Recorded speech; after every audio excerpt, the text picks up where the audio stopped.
Recess.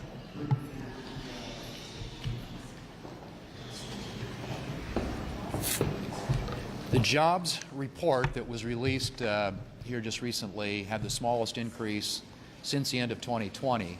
And when it gets adjusted for a vote on a bill that would eliminate the Fed, income taxes, and the IRS. But some influential Republicans are pushing back against what appears to be a failure for the GOP. The bill known as the Fair Tax Act would actually scrap all individual and corporate income taxes while imposing a 30% national sales tax on goods and services to be collected at the state level. And it would eliminate the need for the IRS, everybody. So this could be a good thing or a bad thing depending on how you see it. But I personally believe it would be a good thing because in the deal with Kevin McCarthy for his House leadership, the conservatives reportedly want a commitment to bring the tax bill to the floor for a vote. However, the bill has virtually no chance of becoming law, and meanwhile provided Joe Biden and Democrats with new ammunition in their effort to paint Republicans as extremists. Chuck Schumer said that the Republican tax plan will raise the cost of buying a house to $125,000. Also, it would raise the cost of buying a car by $10,000. It would raise the average grocery bill by $3,500. And at a time when people are already worried about the high price of groceries, it looks like things are going bad. Schumer failed to note that the bill would also eliminate income and other taxes, but his remarks highlight the difficulty Republicans face if they push ahead with the bill. Analysis of similar tax plans showed that a national sales tax would be aggressive, raising taxes on the poor, reducing taxes on the rich, and other things like that. But several Republican leaders have already come out against the bill. Even McCarthy said that he earlier doesn't even oppose it. It would allow that it will come before consideration. It makes the committee process more difficult.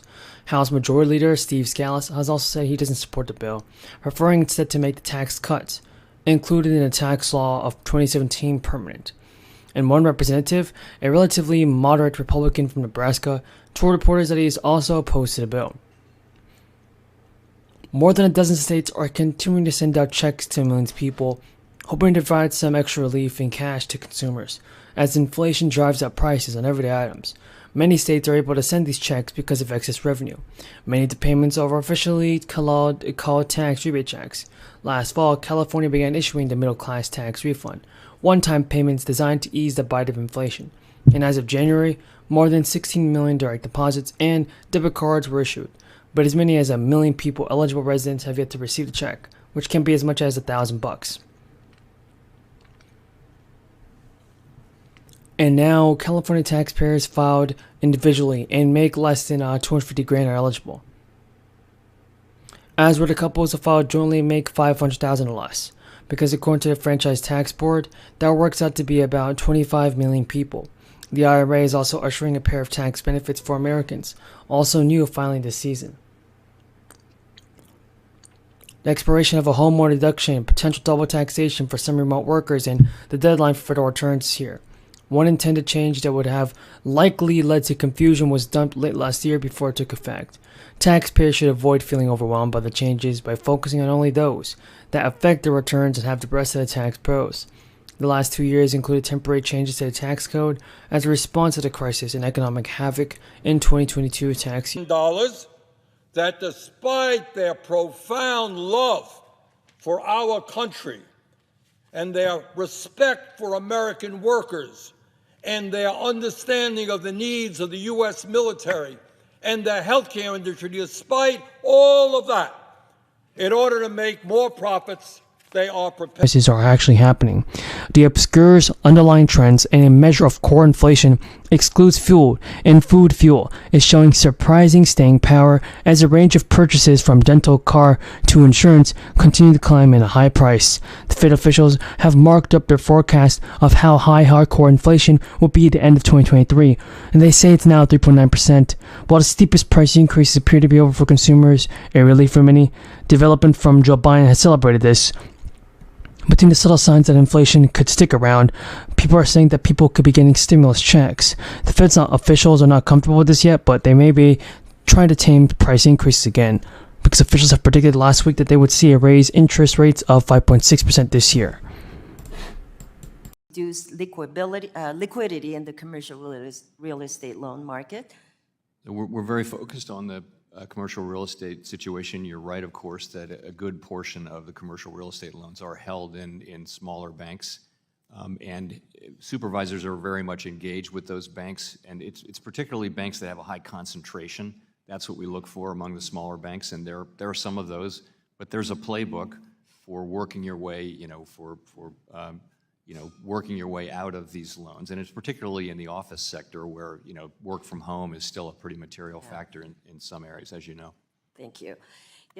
So the next question has to do with the board process and procedures. What are those procedures that govern consideration and potential adoption of matters like the proposals that Vice Chair Barr is, about to present to the board?